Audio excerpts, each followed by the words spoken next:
Hey everyone, welcome to the Human Clad Podcast, the spot where leaders come to move the future of work forward. Now, today, we have such an exciting episode for you, and that is because we've been giving early access to MBO's State of Independence report for this year, for 2024. Now, if you don't know what MBO's State of Independence report is, you've been living under a rock, because it has been the bedrock for most future of work related studies. So we have Miles, the CEO of MBO Partners, to come on the podcast and really run us through this year's report, this year's findings, and what it means for you, your business, and the future of work. Now, there are three things that you are going to just be absolutely blown away by. And the first is how he really lays out the global talent shortage through data. And so he's going to literally grill into the exact numbers of declining birth rates, as well as the leaving of baby boomers and the decline in company tenure. So he's going to show you that literally there's no such thing as a permanent workforce. If you think there is, you might be kind of crazy. Second, though, he's going to show you that it's actually not a talent shortage, it's a talent shift in terms of how top talent wants to work. And there's so many data points, but the ones that really jump out to me, and listen, if you're a data nerd, you're just going to go nuts in this episode. He's going to drill into the CAGR of full-time independence compared to all employment. There's over a 6% higher CAGR in full-time independence. He's then going to dig into full-time independence for the past 10 years, and with a very, very strong lens of this is post all of the return to office, what I'm going to call bullshit, but return to office initiatives. So this data has settled. Third, he is going to show all of us the solution to tap into this talent shift, specifically how to tap into the independent workforce. And it's his words, yes, we need a new social contract. And last, and this one's really going to pop your eyes, he's going to show us how independents are actually a competitive advantage, especially when it comes to cutting edge technologies like AI. There's been a doubling of independents embracing AI in their work today. So if you want to know how your company can be better through AI, look at who is already being better, and it's the independent workers. So listen, strap up, enjoy, then most important, take this and go drive some change. All right, Miles, listen, I feel like the cool kid. And what I mean by that is I got some secret stuff in front of me right now. And this is not like a, okay, little secret, like this is you guys have been the leader in terms of the secret that I have. And that is the State of Independence report. And I feel so fortunate and blessed and honored that you're letting us see this. It is purely incredible. And it's the only thing better than your view right now. And so I guess my first question is give us a lowdown on that beautiful view. Where are you, Miles? What's behind you? Well, that view behind me is the downtown Austin, at least part of the downtown Austin skyline. So, man, yeah. That is... It's even more beautiful at night. I guess you've invited every guest to come. No, just kidding. That's right. Come on. Well, what we'll do, Miles? We'll say that, listen, at 37 minutes or randomly throughout this, Miles is going to say a code word. If you say that code word, then Miles is inviting you. There you go. I like it. But listen, Miles, we got a lot going on. So there's kind of three things that I think our listeners are just so pumped to hear about. One is your book. So, I mean, come on, man. When are you sleeping? Two is the State of Independence. And three is just overall market. What's going on? And so you tell me, man, the beauty of you is I don't really have to say much. I just get to sit back and listen. It's great. Yeah. You're very gracious.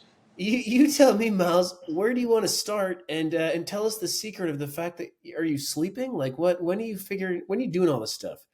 Well, we got a great team at MBO that helps us, pull all this stuff together, and our parties that we contract with. So that's great. We really do. I say that from the bottom of my heart. So, look, I am very excited about the macro market as it relates to independence and the future of work, which is, why I'm at MBO, why I wrote a book on it, and why the State of Independence report has really become the flagship research study about what's happening in the labor force as it relates to independent professionals. So it's really terrific. I mean, maybe we'll dive in a little bit to some context around the very top of the macro headline here on the report, and then there's lots of nuggets throughout as we have this conversation today. But if you look at what's happening, the total number of people that are doing some form of independent work today is 73 million people, right? And so if you flash that first slide up that I provided you some stuff, right, to just kind of help people see it as well. But so there's 73 million people that have decided to work as independents in some form. And we divide it into three cohorts, which is you've got those that are the occasional independent, and that's somebody that works less than 15 hours a week is in their independent business. And then you got full-time independents, and that's people that are working more than 15 hours a week. And then you got part-time, and they're working about 15 hours a month, right? And so what you can see from this chart here is that, you go back to 2020 and you look at that growth, there's been really strong continued growth over the time period from 2020 to 2024. But what's really compelling as I think about it, and the story here is the one that's increasing the fastest is the full-time independent. So more and more people who are independents are choosing to work full-time as independents. And if you look at this, I believe, we don't have the CAGR on this slide, but I think it's like an 8.5% compounded annual growth rate since 2020. Yeah. And then the first question is, well, how does that, I think it's actually 6.8%. If you go to the next slide, I got it on here, right? So you say, well, how does the independent work compare to full-time work? That's the first question. And so what you see on this slide is that on the left-hand side, the non-farm employment compounded annual growth rate since 2020 is 1.35% for full-time employment, but for independents, it's 6.8%. It's almost 5 times faster. So the fastest growing cohort of the labor markets is independents. And we know that within that, the fastest growing cohort is the full-time independents. And it's just really, really compelling when you step back and you say, gee, we got all these people that are choosing to be independents in some fashion. By the way, a number of them still have full-time W-2 jobs. People are multi-homing, if you will, between full-time and independents. That's definitely the case. But if you look at it from this perspective, you can see that where we're going is more and more people will work as independents. If you flip the next slide up, there's even an earlier indicator here, which I watch really closely what the U.S. Census Bureau business applications look like. And what you see here is that the business applications had a huge spike in 2020. So let me just explain this. The deep purple or indigo color here is people that have started an LLC or Inc., and the propensity is that they'll hire multiple employees. The lavender is those people that have started a company, registered a company, and they're likely to be a solo entrepreneur or a couple employees. So what you see is it really started to break in about 2015 in terms of when it started to climb up from what had been, a decade or more of flat new business applications. But once it took off in 2020, it stayed very high. It's over 400,000 new applications a month. Right? And so that's an indication that there's more and more solo entrepreneurs. So if you go back to that CAGR I just talked about, you've got 6.8% growth in independents, but the new business applications are 8.3, and I would submit that the new business applications is a leading indicator of where the independent market is going. So it's growing faster, so I expect this trend of 6.8 to at least continue, if not accelerate, when you look into the next 2-3 years. And Miles, how do you account for, because when I look at this, one of the things that actually jumps out to me is this is not Q1 of 2023. And what I mean by that is I think the dust has settled. And so I think the hype is mostly gone in a good way. And your chart here, I mean, kind of shows it, right? Where you see the hype and it's starting to normalize and settle. And I wonder, I mean, one thing that you have is you do have that 30,000 foot view on the full employment and just labor and workforce.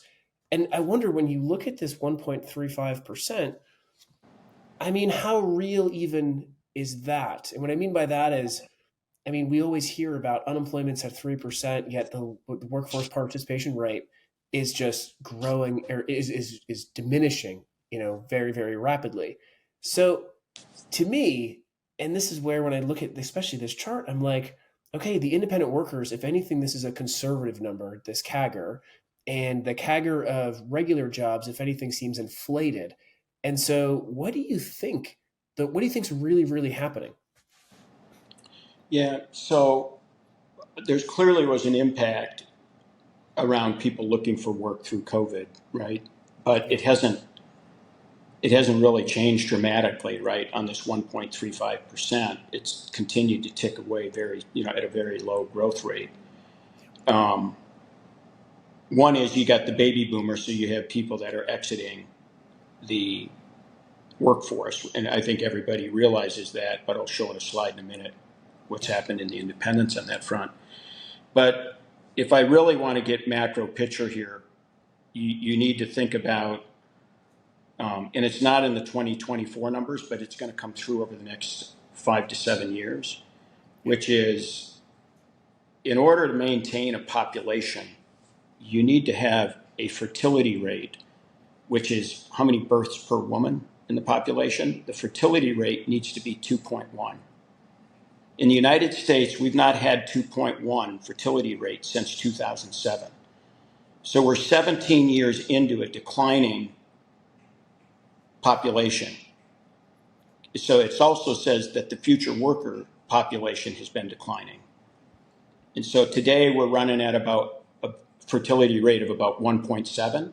So if you look over the next 5 to 10 years, you say, am I going to have a population of workers that's growing or shrinking? It's shrinking. We have a human capital scarcity issue in this country, not too many humans. And so when there's scarcity, people will migrate to what suits them best. And frankly, as I say frequently, I think you maybe have heard me say it, Matt, like the balance of power has shifted from the company to the worker, and people are choosing to work as independents because they can. We have some slides later here that we'll walk through as to, just how they feel about it, and what the barriers to entry, have never been lower to go into business for yourself. So I don't see this lightening up anytime soon in terms of this gap. It's, if anything, it'll probably widen on us.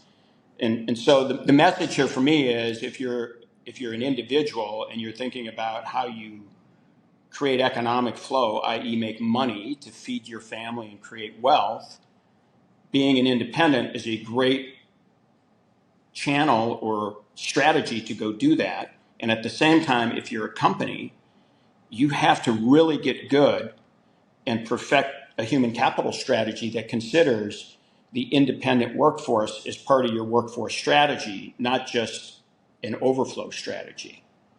Right? So there's another interesting statistic, which is, for people under 35 in the United States, they change companies every 2.8 years. So who really believes they have a permanent workforce anymore? Yeah. Right? And so this isn't just about perfecting what you do with your independence. It's about your workforce strategy has to be one of I have a much more mobile and a much more turnover in my workforce. And preparing for that requires a different strategy than saying, well, I'm going to double down on what I've done in the past, right? Because the assets you're trying to source are more scarce. And in the scarcity of that asset, i.e. human workers, they get more of the balance of power. And that's what's happening here. Yep. Now there's two slides that I could pull up next, and one of the slides is related to the demographic shift, right? Where you're looking at Gen Z, baby boomers, you name it. Another slide is related to the 100,000 plusers. And there's even a third thing that you talk about that I think is such a critical way to put it, in that you say, okay, the problem is that talent is scarce.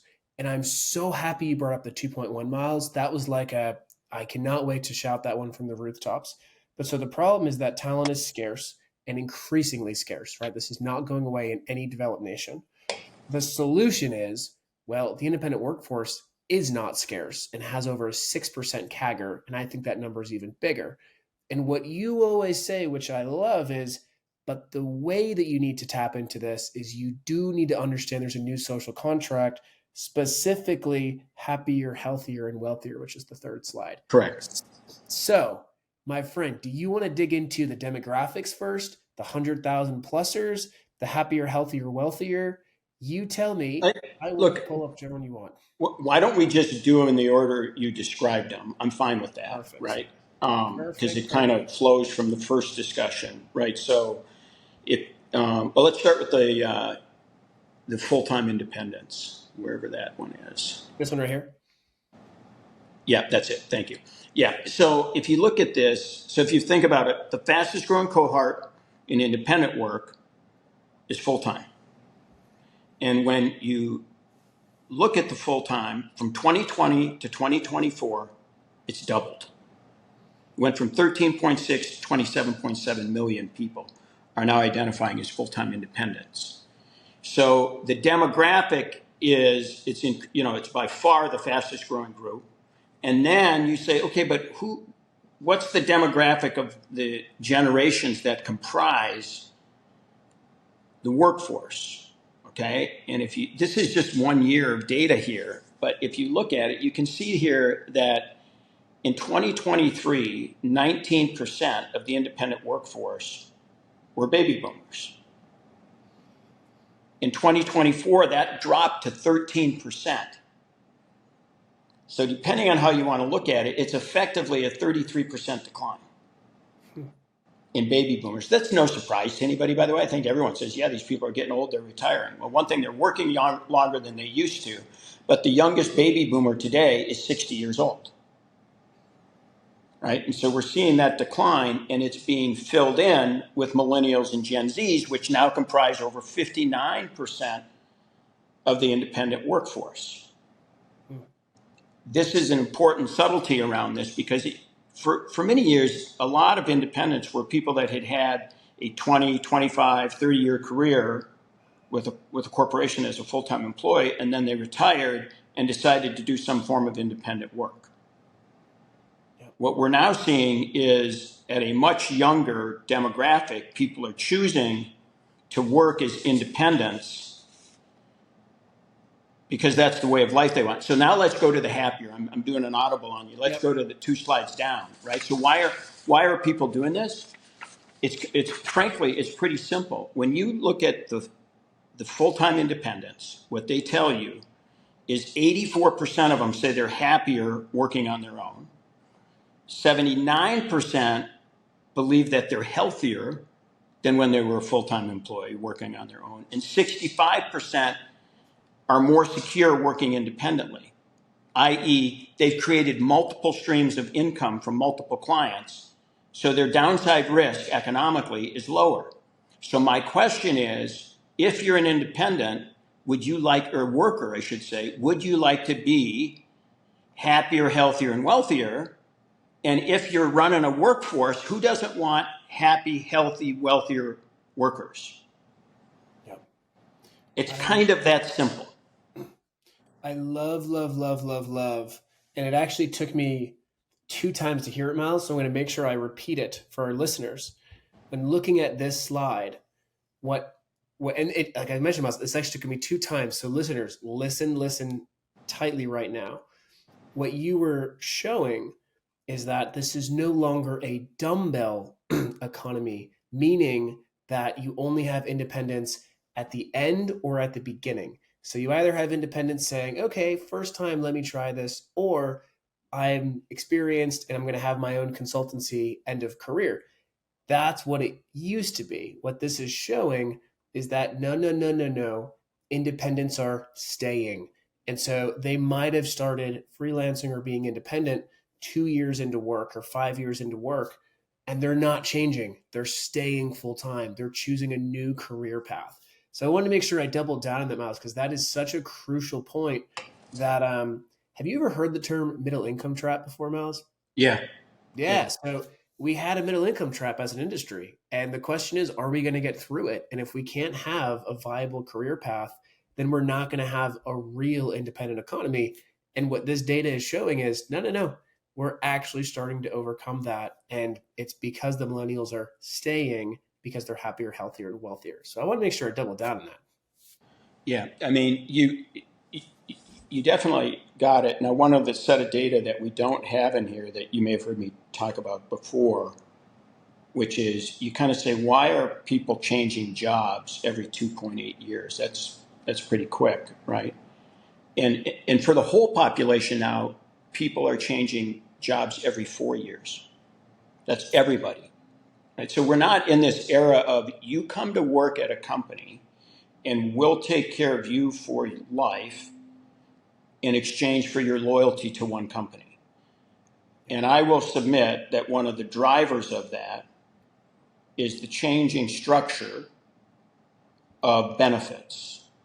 So in 1980, if you worked for a private company in this country, 2/3 of those workers had a defined benefit plan. Today, that number is less than 10%. I've seen numbers saying it's as low as 4%. The number, whether it's 4 or 10, frankly doesn't matter. It's gone from 2/3 to less than 10%. So without the financial perceived security that the worker has to stay with one company, and they have mobility in their assets, if you will, their retirement assets in the 401k defined contribution plans, the ability to move is much greater, and they're moving so that they can try to, have a better career. I don't know if that's going to play out in the long haul, but it certainly is playing out right now where people are saying, I'm not going to stay at one company for an extended period of time.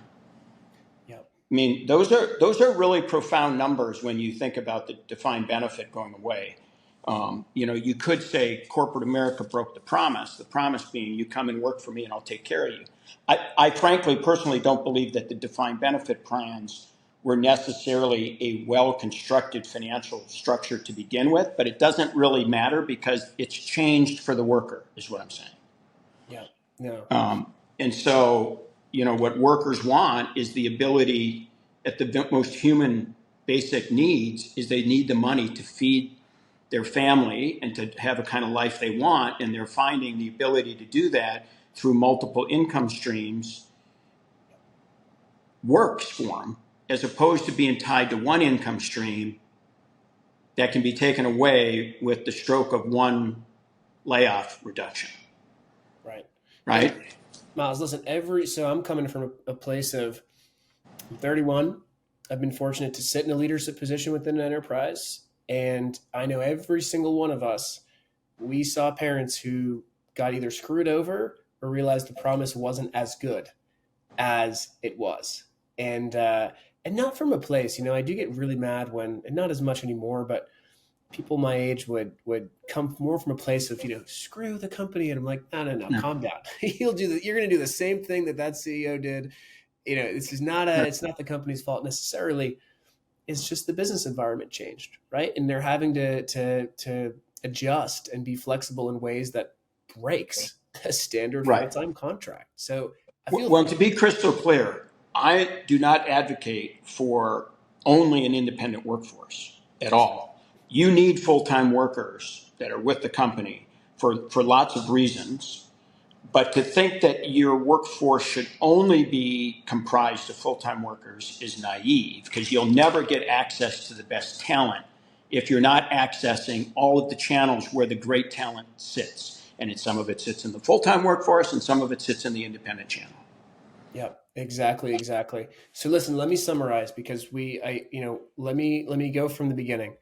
So your first point was the rise of full-time independence is now at 27.7 million and has a CAGR of around 6%, right? So that's incredible. Also, there's an overall talent scarcity, and that is the whole 2.1 versus 1.7, right? And listeners, go back and listen to that specific part. The solution is, and it's very, very clear, that now independence and an independent career path fits the full career life cycle, right? So that's where we are today. There's two other topics, Miles, that I want to hit on with you. But before that, is there any more data that you want to make sure we cover? Because the next two topics are globalization and AI. But is there any more data? Because we just made that sound simple. But Yeah. that is through What was the first of the next two topics, Matthew? either globalization or AI. Yeah, okay. Well, the only other thing I want to make sure, because I may have glossed over it when you brought it up, is the social contract, right? I want to make sure that we hit that. And you mentioned my book earlier, so I will mention it here. But the social contract that we have in the country was really built for a work structure that was dominated by full-time work arrangements, right? And so in my book, which is kind of, it's a blend of lots of stories about rock and roll legends, because, the gig economy started with musicians. So to give it a little more interest than just a dry book of stats and business, we've done a really nice job of filtering in some things. But we start with the book that there's 6 evolutions that have been around for a long time. They have permanency in terms of what's driving change and operating models and societal needs. We go through that, and then I put in, we have a call for change in the social contract. And what I'm really advocating is, let's maintain individual rights as it relates to their ability to choose how they drive economic flow, i.e. cash flow for their family and wealth creation. And today, the regulatory structure continues to migrate towards stripping people of the right to choose whether they want to be an independent business operator. And it's really is geared in many cases to forcing people into an employee relationship. I think that's bad. I think people should be able to choose for themselves. And so in the book, what I'm calling for is one of the mechanisms to help drive that is a concept of a certified self-employed, or accreditation. So it's very similar to the accredited investor concept. So an accredited investor is somebody that meets certain requirements, and they explicitly acknowledge that they're taking some risks. They're prepared to take those risks. They put mechanisms in place to manage them. It's the same thing around the certified self-employed accreditation. Let the individual choose for themselves and openly acknowledge what they're choosing to do. Because if you think about this country, the lifeblood of the United States was built by entrepreneurs that chose to take some risk and go build the world. Post-World War II, we've had the corporatization of America, and the individuals have less ability to really go build their own businesses. Although now, as I said 10 minutes ago or 15 minutes ago, the barriers to entry have never been lower from an innovation, ability to reach markets perspective. The primary constraint is the regulatory rules that have come in and made it more difficult to be an independent. So to be clear, I'm all for people's right to organize, and I'm all for people's right to choose how they want to engage in contractual arrangements to drive their livelihood. So we get into that in the book. We talk about it. And then, of course, in the last third of the book, we talk about what do you do if you're a company or if you're an independent. in this go forward world where we have an increasing share of the workforce being independent solo entrepreneurs. So I think it's a bit of a fun read, but it's also tackling one of the systemic issues that we have in our country today. Can you give us a preview / crash course on the end of the book, the what can companies do? And usually, so this was actually on my docket for the last thing to talk about, but you brought it up, Miles, and this is what I'm most excited about. What do companies need to be doing to make sure they're not missing the boat? Yeah, so the first thing is to actually recognize that as part of your workforce is the independent professional that chooses to work as an independent. It's not just the people that have signed full-time employment contracts. That's step number one. And then step number two is to have a proper strategy for accessing and engaging, curating, whatever you want to call it, that workforce. And you need to be doing that the same way you do with your full-time workers or you do with your customers. It's a human business. Relationships are important. You know me, I know you, all that's important, which is very different than looking at your independence as it doesn't really matter who shows up as long as they meet some technical skills. I'll just bring them in, bring them out. They don't know my culture. I don't know their capabilities. So, this is where the platforms, whether it's a company, home-built platform or a platform like ours at MBO that allows you to curate a relationship of the types of people, professionals that you want, morally, standards, et cetera, and have the functional skills that you need to drive your business. That's a step number one for the company. For individuals, it's getting the right, I'm going to say structure. It's not a lot of structure, but getting the right qualifications in place. Do you have a marketing plan? Do you have a continued learning education plan? Do you have a good value proposition? Do you have a legal entity? Like all the types of things that we help individuals set up so they can be a successful independent professional. We're not the only ones. I mean, we're not the only show in town, but I think we obviously are darn good at it. And we certainly have a conviction around making that possible, where you bridge that entrepreneurial spirit with the people that need the right kind of talent. So that's a little bit of a peek into that last third of the book. I love it. So we're going to get into the why, okay, really quick. And I have this slide, and part of the, I'll tell you what, Miles, life today is a lot easier than 5 years ago.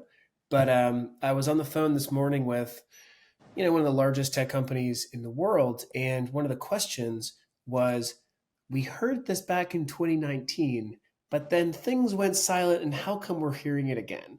And some data, by the way, coming actually from some of the largest staffing companies is they're hearing 10 times more requests in the past 2 months than the past 5 years related to, hey, what's your freelance, what's your independent strategy? So in terms of the why, right, it's a lot easier today than it was in our world 5 years ago because you need this. Now, I'm going to flip up a slide that I think should make every single executive either extremely excited or extremely scared. And the reason is, for you executives listening, if you are not embracing freelance and independence, then your competitors already are, and they're going to be tapping into AI 2x quicker than you because independents do that. So Miles, I now want to dive into the AI impact and the fact that your survey showed that City of Independence report showed that independents aren't scared. So 95% of independents say Gen AI makes them more competitive, right? So they're not scared. They're not a bunch of Luddites. Next, though, showing that 65% of the independents now say I use Gen AI in my work. And this is consistent with the fact that I think it's around 20% higher rate of upskilling for independents than full-time. But so I want to throw it over to you in terms of what have you found in relation to independence and AI? Yeah, so let me lift it up one level first, and then I'll get to the independence and AI. Right. So every time there has been innovation, largely people think of innovation as driven by technological innovation, but it's also operating models and that type of thing as well. That there's non-tech innovations, but when you have multiple innovations that occur at the same time or pretty concurrently, you get such a great experience from those multiple innovations that the experience and the demand outstrips what I'll call the FUD that is being sold by people that say this innovation is going to eliminate a bunch of jobs.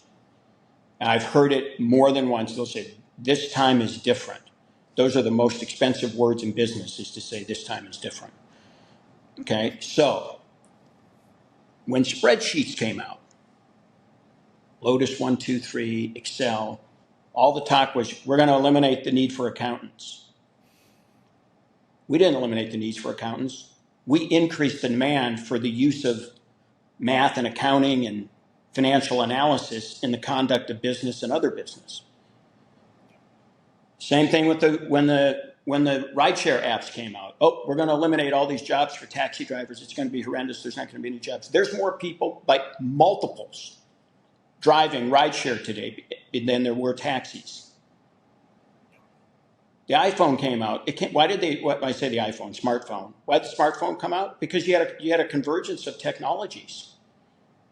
You had nanotechnology. You had carrier bandwidth technologies. You had glass technologies. Like it's endless. And when they converge, which by the way was only 17 years ago. And who can think of operating their business today? Like, did the smartphone eliminate volume of business? Of course not. We got 5-year-olds carrying supercomputers in their pockets. Okay, so this whole idea that innovation is going to kill jobs, there is no basis for that in history. And that's how I feel about, I'm going to say Gen AI, but really all technologies going forward. What it does is it changes the nature of work that people can do. I would actually argue it makes people more productive in terms of what they can do and drive more change. And so, kind of by nature, if you think of the independents, right, I wasn't surprised by these results, which is they're very bullish on what Gen AI will do for them because they tend to be risk seekers and, agile to change. And so they're willing to embrace the change to capture the future or the upside. As I'm generalizing for the population, obviously there's exceptions to this. But as a general rule, they're going to embrace the change at a very high rate. And you see it in the statistics. I mean, look at that first one. I use Gen AI in my work. A year ago, 37%. Today, it's 65%. It's a huge increase, right?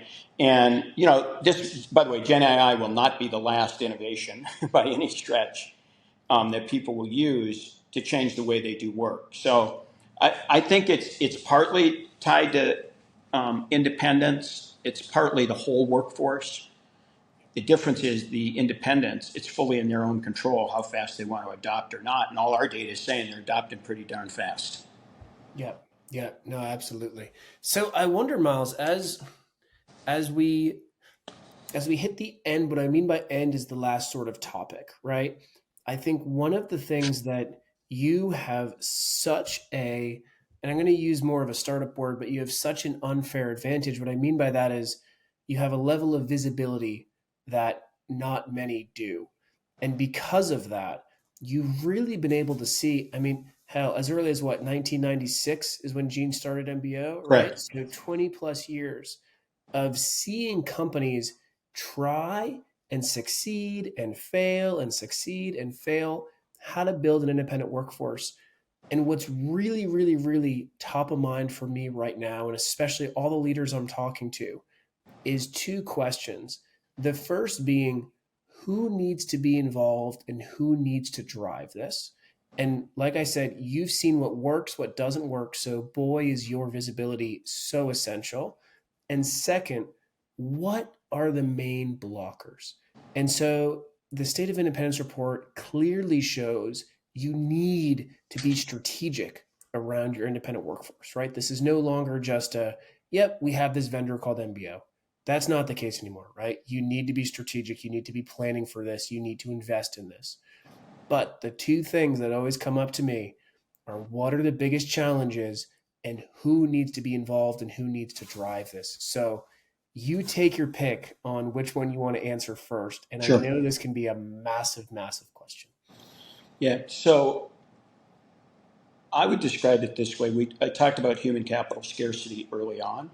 I think that's irrefutable.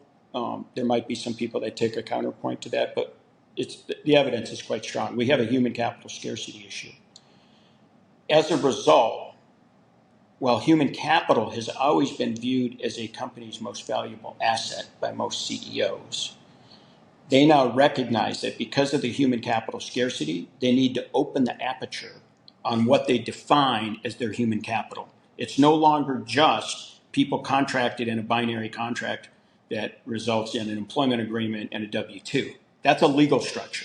So they're opening the aperture and saying, well, where do I get the right people I need with the right skills? How do I upskill my people? So it is a sufficiently significant business problem and therefore opportunity that it's getting more attention.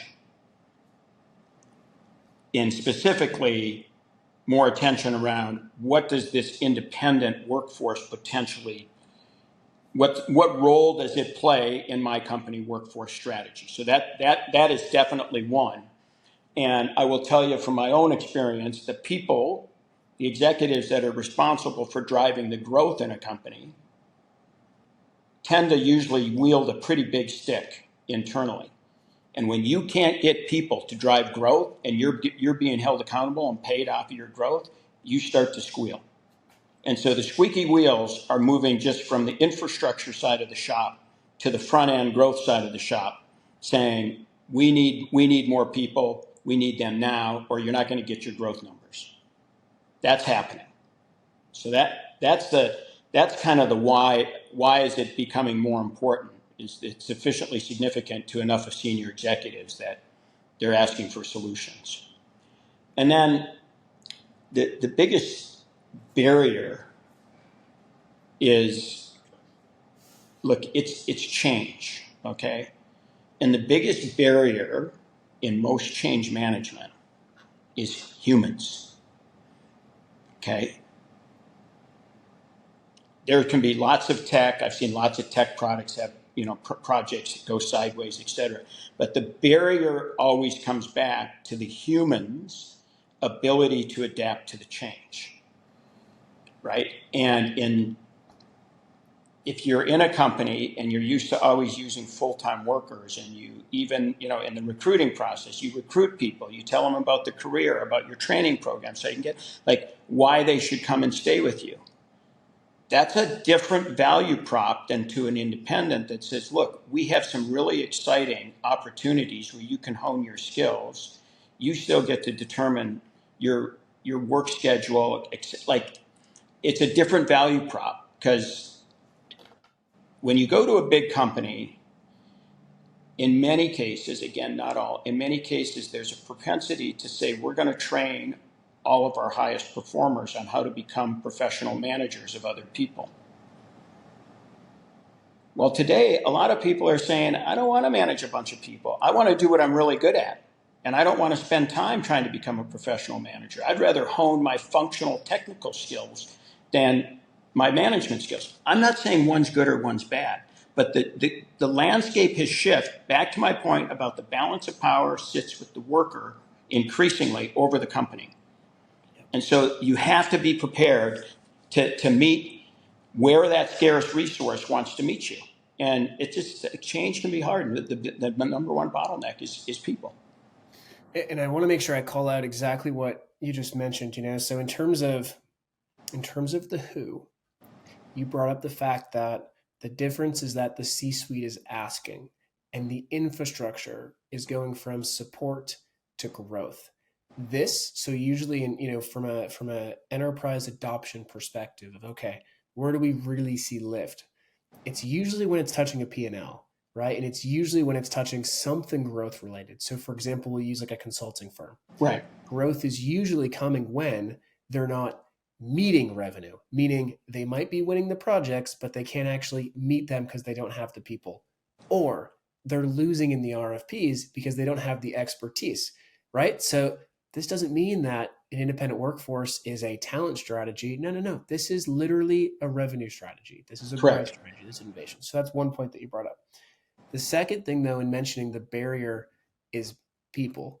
And I do want to double down on that, but I'm going to mention a third thing that you said, and that is that you mentioned it's a different value prop for independence versus the full time career ladder. And here's one thing where I will say there's definitely a generational difference in that you're having a lot of leaders between the ages of 30 and 40 that don't understand why the idea of hierarchy is so rigid, meaning, how come I'm incented to go have a kingdom, meaning have more headcount rather than drive more of an impact? And I'll never forget, Miles, when I was in when I was in Silicon Valley, my one of my leaders there said, "You're going to love Microsoft for 2 years, but then you're going to get really pissed off because the impact isn't necessarily correlated to the headcount." And boy, was that right. And not just Microsoft, every company, right? Every company. Usually, if you make too much of an impact too early, you realize real quick, what the hell was I doing? I could have coasted for 10 years and just played the headcount game. Whereas the independents care about the impact, right? So either feel free to comment on that or dig deep into why the humans are in the way of really enabling enterprise adoption of an independent Well, workforce. I'll touch on both, right? So why are humans afraid? And I'm gonna stick with Americans right now. Okay, we have built a culture that says you should seek zones of comfort, and you can live an easier life. However, the most successful people seek to push themselves. They find their edge and they push beyond it. So they're not always comfortable. In fact, frequently they operate in a zone where they're not as comfortable. And I believe that independents tend to do that as just as a type of person. And partly because they really have to perform in order to get their next project. So if they're not pushing themselves beyond their comfort zone, they're just going to be an average person and an average impact player. And averages don't usually win games, so to speak, whether it's the game of work or any other game. And so it's this cultural thing that says seek comfort, don't seek discomfort. By the way, this same thing in your personal health. Like lots of people want to be healthy, but they're not willing to go do the training that puts them into discomfort. They're not willing to go on to the nutrition plan that maybe makes it not so comfortable for them. So it's this is a big deal culturally for us, I think. People need to start thinking about seeking discomfort to make themselves more resilient and stronger. And then on the impact, I guess I touched on it, that like if you're an independent and you're working from project to project, you have to be able to clearly understand the value you're going to drive and the impact you're having, or you're not going to get another contract. So there's a high motivation there to really perform, to outperform, frankly. And there's less of a risk because when you have one full time job and you go out of the box, right? That, that, listen, Yeah, when I have a mortgage and I got to pay for kids' tuition, who am I to say, yeah, you should probably get out of the box and risk getting fired, right? right. Whereas when you're independent, you already have the pipeline of either 2 to 5 clients that you're currently working with or ones that are within reach. And so to your point, there's less of a barrier. Now, Miles, my last question for you is for our listeners right now, they're going to go download the report, right? So all of you are going to go download the State of Independence report today. They're probably going to reach out to you on LinkedIn and they're going to reach out to people on your team as well. But what is that one thing that you want our listeners to do right now? Is there a book, right? Your book. I already flashed the QR code, and so that's going to be in the show notes. But is there a book? Is there an exercise that you want them to do right now? Do you want them to literally just go hire an independent? What Yeah. is the one So thing that our listeners can do? so so if I think of the independent, I have two thoughts for them. The first is they should go take the business builder test that's offered by Gallup.